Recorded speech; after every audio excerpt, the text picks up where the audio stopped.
All right, we're diving into a part of the Bible that one scholar, Dr. David Howard, once called a mind-numbing, impenetrable listing. Just pages and pages of names, cities, and borders. Sounds like a real page-turner, right? But seriously, stick with me here, because buried inside these super detailed land maps in the book of Joshua is this incredible story. It's a story about promises, yeah, but also about huge problems and what it means to be responsible. So right from the get-go, we're hit with this major puzzle. See, the first part of the book of Joshua paints this picture of just total victory. You get the sense that the Israelites, with Joshua leading the charge, have just swept through Canaan. They've conquered their enemies, the campaign was a huge success, and, well, the war seems to be over. But is it? Is it really over? And that question? That's our central mystery. Because on one hand, the text gives you these big, sweeping statements that make it sound like, yep, job done, 100% complete. But then the story just pivots on a dime. God himself tells an aging Joshua that there is, and I quote, very much land left to possess. So, which one is it? Is the land conquered or is it not? And the wild answer is, it's kind of both. To figure out how that's even possible, we've got to look at how the land actually got divided up. Okay, so to start unraveling this whole thing, let's look at the first major exception in this huge land giveaway. I'm talking about the one tribe that was, believe it or not, intentionally left out. They got no territory at all.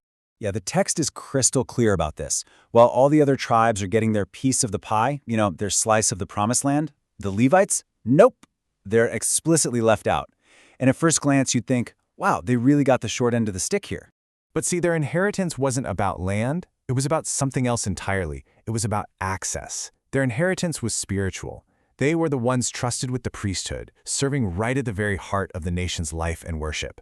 And then the text makes this absolutely radical claim. It says God himself was their inheritance. I mean, just think about that for a second. It's a huge idea that totally makes you rethink what wealth and value even mean.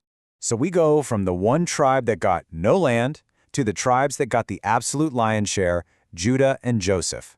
And what we're about to see is that their massive chunks of territory, this was no random lottery. Oh no, this was the fulfillment of promises made hundreds of years before. And this is where the writing is really clever, actually. To keep these lists from being totally boring, the author does something brilliant.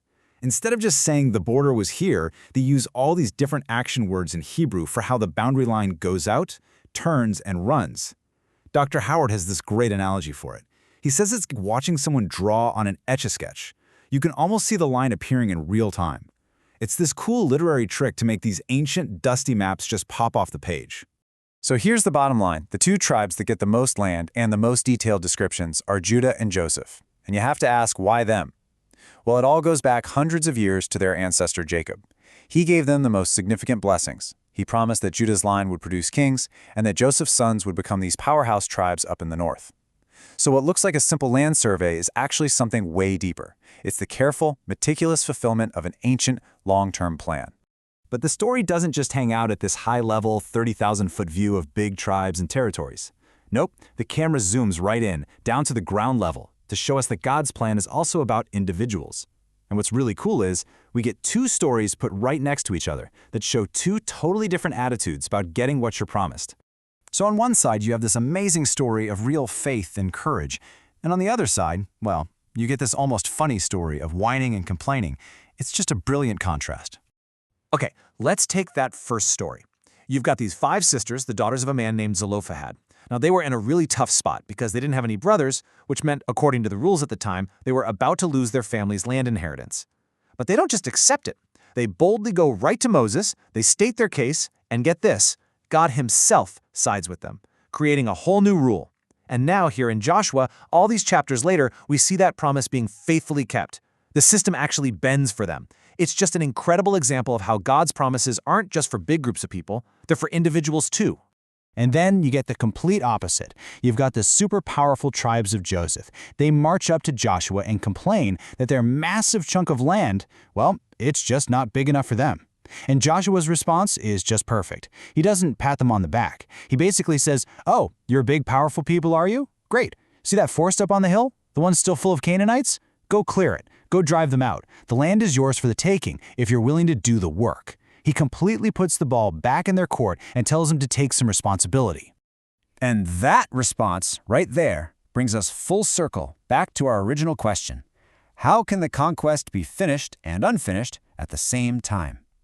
Joshua's answer to the tribes of Joseph holds the key. See, the book gives us this very clear final-sounding statement. It says they finished dividing the land. So the job of drawing the map, of assigning each tribe its inheritance, that part is officially done. The promise to allot the land has been fulfilled. Check.